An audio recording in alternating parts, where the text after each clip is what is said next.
During the Age of Heroes, the population of Albion could live mostly in peace due to the Guild of Heroes that had formed to protect and serve those unable to protect themselves. With the ability to hire out heroes through quest cards to help them with aggressive bandits, save their relatives from the various creatures that roamed the land, or even collect specific items from dangerous tombs, the population of the land, for the most part, lived in Albion's golden age where evil always had good to fight against it. With the Heroes Guild being such an integral part of the running of the country and no great evil to plague the land, most members of Albion were unaware of the struggle that had come centuries before, where sinister forces ruled the land. The human population could not defend themselves, and magic did not exist. Well, not for the humans at least. An age without heroes, where evil reigned supreme above the desperate humans that prayed that one day they would be free. As with every good story, one man changed everything and battled against this great evil. Who was this man? How did he change the world? And what impact did he have on the land of Albion even 500 years later? Here we explore in the lore behind Scythe.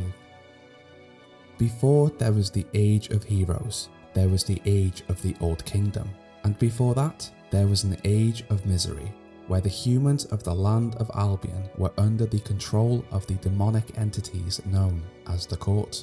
These extremely powerful multi-dimensional beings ruled Albion from their own dimension, known as the Void.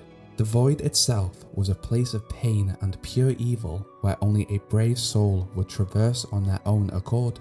With their abilities and belief that they should be worshipped, the members of the court grew tired of the lack of submission from the humans of Albion, and so they continuously tormented them until they would one day submit to their rule. The court consisted of 3 demonic entities: the Knight of Blades, Jack of Blades, and the Queen of Blades. While the Knight and Jack were powerful entities in their own right, the Queen led the court with her immense power. With their abilities, they commanded the people of Albion to submit, and when they refused, the court used its powers to set fire to the land where it burned, filling the air with black smoke. After this traumatic event, the court once again demanded obedience, and the humans refused. To this, the court raised the oceans and flooded the land. Once again, the humans struggled to survive against such an evil action, but they refused to obey once again. The court, now growing tired of their disobedience, then used their powers to influence the minds of the humans, forcing them to attack each other where they killed those closest to them. With this, the humans broke, and the few that had survived these 3 events bowed down to the court, creating monuments and statues in their honor. This began an age of servitude, and the descendants of those that had bowed down came into this world believing the servitude to be a normal way of life. With the land full of fear and now fully committed to the servitude of the court, life for the humans just went on, but things would change. Within a settlement of Albion, a woman fell pregnant, and she later gave birth to a baby boy. His parents named him William, and as William Black grew up, he realized he was different to the other members of his settlement and those of Albion. He began to display magical abilities similar to those of the court, only these abilities at this point did not inflict pain on those he was around. As his abilities grew, he showed them off to the other residents of his village, and with their amazement, they named them the Powers of Will, named after young William. As he grew into a young man, he looked around at the pain and misery of those in his settlement and became its defender for any other human tribe that would attack it, showing the ability to fight with the force of 10 men. Believing himself to be different and a force for good, William trained his abilities and researched his masters, so that one day he could overthrow them and free Albion from their sadistic reign. Confident in his abilities and with having learned as much as he could about the court, William one night discovered an ancient tome of knowledge of the sinister beings that had been collected through the years. As he read through this book, he found himself teleported away from Albion and landed within the Void, where he stood before the Jack of Blades, who sat on an ancient throne. Jack had heard of William's abilities and brought him here to stop a threat before it became more powerful, but William had trained enough at this point to defend himself well. Jack wielded an ancient sword, the Sword of Aeons, and with this sword, he attempted to kill William to collect his soul, and with it, his magical abilities. As William had become a master of skill, will, and strength, he navigated Jack's blows with ease and stole the sword from him, teleporting himself out of the Void with the very sword that Jack had attempted to enslave him with. After having fought against a member of the court, stolen an ancient weapon from him, and survived the incident with ease, William now fully believed he could bring down the court and free his loved ones as well as the rest of Albion from this sinister rule. Now back in Albion and fully confident in his abilities, William once again trained his abilities of will in preparation for his inevitable conflict with the court. While fully confident in his abilities, William was surprised when the sword he had stolen from Jack in the Void began to speak to him. The Sword of Aeons promised to help William rid Albion of the court, but in return for the true power of the Sword of Aeons, it asked William for William's soul in return to power it. Believing this to be his true purpose, William agreed to the sword's wish, and the Sword of Aeons absorbed his soul. As the soul entered the sword, it began to pulsate and glow with power. With an extremely powerful sword and strong heroic abilities, William could now face the court and free his home. On his quest to find the members of the court, William searched across Albion until one day he climbed the tallest mountain in the land, Mount Ruon. Here he challenged each member of the court to battle. The first to accept this challenge was the Knight of Blades. Although the knight was an extremely powerful entity, it was no match for William's strength, and with a swift swing of the Sword of Aeons, William struck the knight and destroyed it completely. The death of the first member of the court was felt across the whole country, where freedom appeared to be in the near future. Once again, young William challenged the court to fight, and this time, Jack appeared. Aware of what the sword could truly do, Jack fought valiantly against the young man, but, just like the knight, Jack was struck with the sword where his body ruptured. Only this time, Jack used his powers and pulled his soul from his body into his mask, narrowly escaping death as he retreated to the Void. With one destroyed and one without a body, William had just one more fight before Albion could truly be free. William, now tired from his battle with the two entities, once again challenged the court, and the Queen answered his call. As the most powerful out of all three members, the Queen of Blades put up a fight of epic proportions. Their fight waged on for weeks across the land of Albion, where their mighty blows reshaped the land around them, creating new mountains and valleys with their strikes. Both growing weary, William managed to strike a final blow on the Queen, where she succumbed to her injuries, and just like the Knight of Blades, William struck and destroyed her completely. Although Jack still lived out there somewhere, extremely weak, the people of Albion welcomed William with open arms as he returned to inform them of their freedom from the sadistic and evil members of the court. As William had freed them from this fate, and with his strong abilities, the people of Albion hailed William Black as their king and ruler for a new future, free from the control of the court. Now as the Archon of Albion, William was aware that although the court had been defeated, there was still a lot of work to do to bring the tormented and broken people of Albion together and create a future free from unneeded suffering and evil. Now with his mind set on uniting all of the settlements of the country, Will noticed that his abilities were still developing, and now he could shape the world around him with thought alone. With his powers and the help of his citizens, grand cities were built in mere weeks so that the population had a place to live. The greatest minds of the land were brought in to create technology to assist in the running of the kingdom. Some of these machines even ran on will energy alone. And over the years, the land of Albion fell into peace and prosperity and became extremely wealthy in gold, knowledge, and philosophy. With his initial plan complete to free the people and unite the kingdom of Albion, William went on to live his life alongside those around him. With this, he had many children, and these children, through his bloodline, were also gifted with the magical abilities of their father, and over 1,000 years of peace caused by one man, Archon William Black gave up his throne to his descendants. 1,000 years before, as William had entered the Void for the first time, an entity had attached itself to him, and over these years, William felt the pull of the dark force slowly growing until one day, he realized that he needed to remove it, as he believed that if it had continued to grow, it would soon be powerful enough to control his actions and doom the kingdom he had fought so hard to bring together. Returning to the Void, William expelled the evil darkness from him, where it would continue to grow for years, knowing everything that William knew about the kingdom of Albion.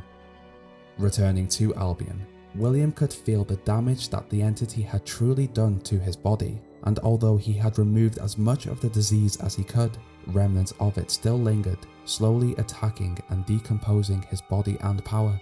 As William had given his soul to the Sword of Aeons, and in combination with his abilities of will, William could not die and would simply continue to decompose.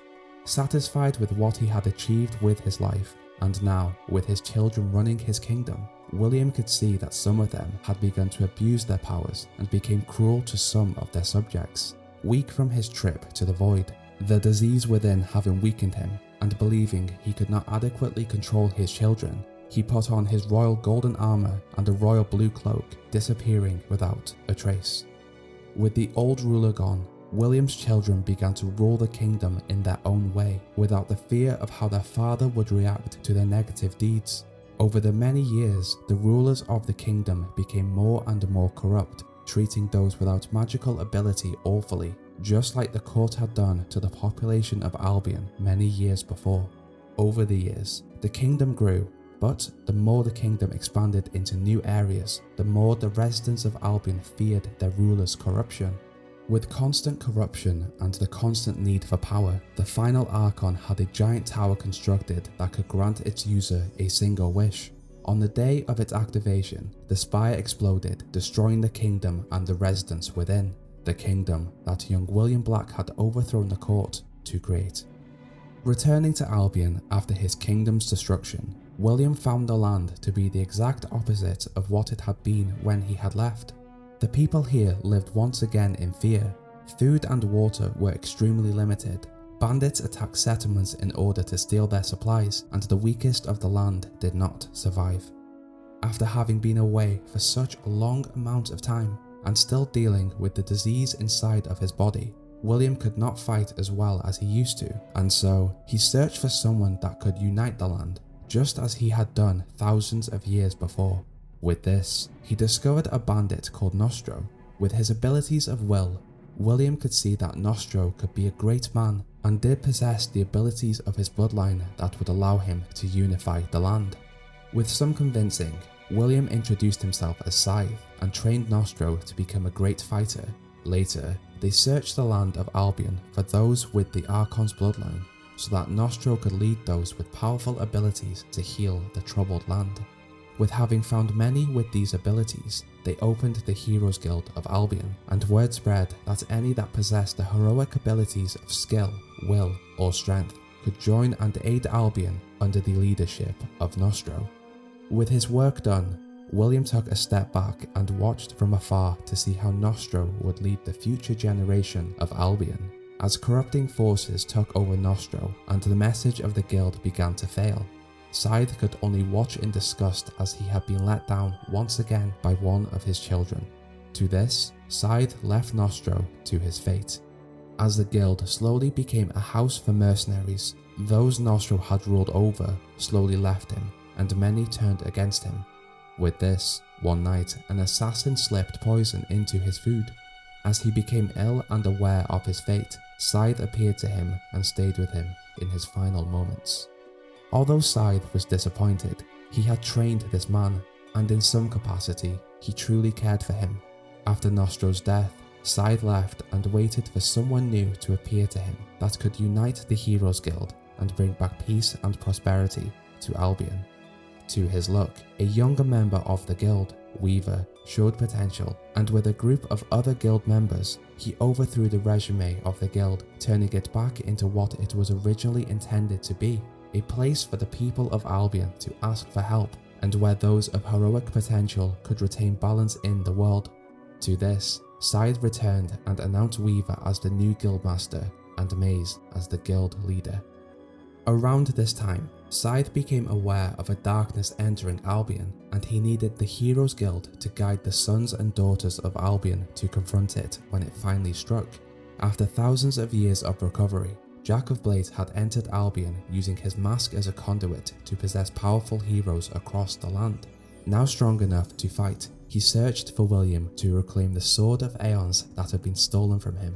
Due to being too weak to fight his old enemy, Scythe hid the sword and created a ritual that required those of his direct bloodline to access it. As the years passed by, a direct descendant of Scythe entered the Heroes Guild after his farming village of Oakvale had been burned down during a raid. Scythe could see the importance of this boy, but with this ability, he could also see many that would want to harm him. Suspicious of those he trusted, he began to suspect one of his closest confidants, Maze, of working with Jack, and so, just like he had done before, Scythe left the mainland of Albion and entered the Northern Wastes, just waiting for the inevitable battle between Jack and a great hero to take place. As he wanted to stay out of reach from those he believed could harm him, Scythe deactivated his guild seal so that Maze could not track him or teleport to him. Over the next decade, Scythe lived in solitude with the residents of Snowspire. He heard news that his ancient nemesis had been vanquished by a member of his bloodline, but, aware of Jack's trickery, he believed him to come back once more. Although mainland Albion had removed the evil that Jack had inflicted, Scythe noticed that since Jack's defeat, new creatures appeared within the Northern Wastes, this showing a sign of a great evil appearing within the region. With this, he reactivated his guild seal and asked for the help of a hero in the Northern Wastes. As the Hero of Oakvale entered the region, Scythe introduced himself and helped the Hero of Oakvale enter the Bronze Gate, where Jack had made his way behind. The Hero of Oakvale fought with Jack in a dragon form, only this time, after the battle, it is believed that the hero destroyed his soul in the process by throwing the mask of Jack of Blades into the lava, ending an ancient feud between two ancient powerful beings of immense power. Believing Jack of Blades now to be truly gone, Scythe left Albion once more in the capable hands of the Heroes Guild. It is unknown where Scythe went, but during the Age of Enlightenment, 500 years after the events of the battle with Jack of Blades, it was said that Scythe resided within a different realm known as the Greenwood, a forest that was said to be a home to all things. It is also said that he met one of his descendants there, Rose, who had arrived here after being brutally murdered by a man seeking power. With someone to watch over, Scythe is believed to have stayed within this realm where they kept each other company. Once a boy that lived in a miserable, tragic time, the young William Black grew up to become the first and arguably most powerful hero that had ever existed within Albion. While he always attempted to use his abilities to better the world around him, his ability to trust the intentions of those he gave power to would normally leave him disappointed and unintentionally make the world a little worse. It is believed that Scythe now searches the world, simply looking for a way to move on. But due to the fact his soul still resides within the Sword of Aeons, he simply wanders the land, wasting away. By the age of industry, few know Scythe's name, and for those that do, they believe him simply to be a myth of a magical age that may never have existed. Although he may be believed by some to be a myth, it is said that his hammer was discovered within the world, and one day he might just return for it. I ask Hero, do you believe Scythe will appear in the future of our fabled land, or will he simply be forgotten, like many other heroes? That was the lore behind Scythe. Again, with the episode reaching the 20-minute mark, I decided to leave the theory section, but I guess the summary kind of adds my theories in the closing thoughts section anyway. I do hope the information in this video was interesting. Although I had already created a timeline and a video on the Old Kingdom, I was not too sure on whether it was worth dedicating a video to Scythe, but when I put the video together, there were still bits of information I learned. I think it is also important to mention that Dean Carter, the co-creator of Fable, has confirmed that William Black is Scythe, and it is indeed Scythe that Rose speaks of in her letter if you choose her option at the end of Fable 2. The Greenwood and his search to end his own life also comes from Dean Carter. I just wanted to compile everything in one video. If you enjoyed this episode, I would really appreciate it if you could leave a like and a comment on your thoughts. If you really liked it, then go ahead and subscribe. I know you've already watched a couple of videos by now, so why not just subscribe and continue through the playlist. If you would like to stay up to date with everything I get up to outside of YouTube, then go and follow my Twitter and Instagram. I also stream on both YouTube and Twitch every Friday, where we are currently playing through Fallout New Vegas. The link is in the description if you are interested. Finally, I would like to thank my patrons who are helping to support the channel. I really appreciate you. Thank you to the Old Gods, AVWV, Arco, Austin Moody, Brunette Janas and Jojo Scotia, and an extra special thank you to the Elder Ones tier, Scruffshroom, Jonas, Lewis and Queen Arby. Thank you guys so much. What did you think of this lore episode? Did you enjoy Scythe as a character even though we did not get to see that much of him?